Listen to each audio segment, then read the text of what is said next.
சத்தமில்லாமல் வந்தது. ஒரு பெண்ணின் ஆசை ஒரு பேரரசின் அழிவானது. ராமாயணம் ராமாயணம் அழகே ஆபத்தான தருணம். பெண்ணின் ஆசை தீயாய் மாறி போர் எழுதும் ஆரம்பம். சூர்பனகை சிரிப்பில் ஒளிந்திருந்தது விபத்து. சீதையை தொட முயன்ற கையில் அழிவு எழுந்தது. உடனே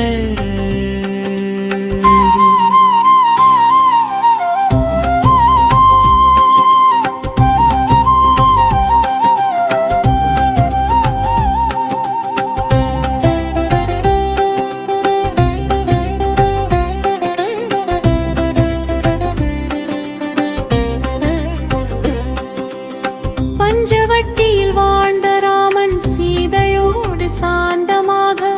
அந்த நேரம் வந்தாள் அவள் ராவணன் சகோதரி சூர்பனகை. ராமனை கண்ட அந்த நொடியில் ஆசை கண்களை மூடியது. நீ என் கணவனாக வேண்டும் என்று நேராக சொன்னது. ராமன் சிரித்து சொன்னான், லட்சுமணனை பாரு. லட்சுமணன் நகைத்த போது அவள் போரும் கொதித்தது.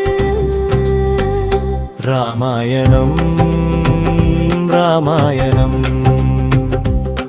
ஆசை கண் மூடும் நேரம். தர்மத்தை தொட முயன்றால் தண்டனை தானே வரும். அழகு மட்டும் போதாது, அறம்தான் வாழ்வு. அதை மீற நினைத்த நொடியில் அழிவு வந்து சேரும். சீதையை கொல்ல முயன்றாள் பெண்ணின் வடிவில் பிசாசு. லட்சுமணன் வாழெடுத்தாரம் காத்த அந்த நிமிடம். மூக்கு அருந்து லது ஓடி ராவணனை சேர்ந்தாள். என் அவமானத்திற்கு காரணம் அந்த சீதை என்று சொன்னார். ராவணன் சிரித்த அந்த சிரிப்பு உலகை ஏறடித்தது. அவளை கடத்துவே என்ற எண்ணம் போரின் விதை விதைத்தது.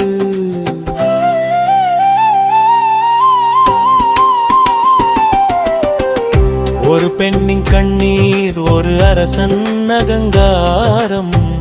அதன் நடுவே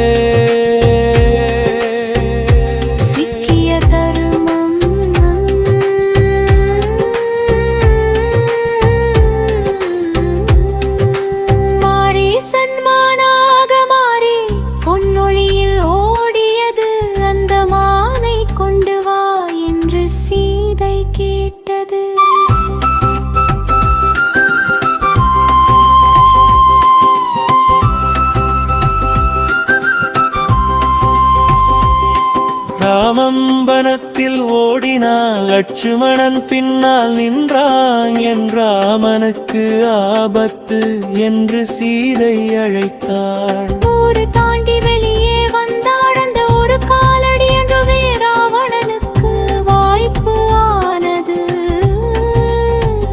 ராமாயணம் ராமாயணம் ஒரு கோடு சொன்ன பாடம். அதை தாண்டிய நொடியில் விதி மாறும் காலம்.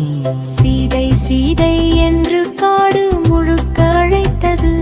ஆனால் அகங்காரம் வந்த இடத்தில் கருணை. பிச்சைக்காரன் வேடத்தில் ராவணன் வந்தான். ஒரு நொடி இரக்கம், அந்த நொடி அழிவு ஆனது.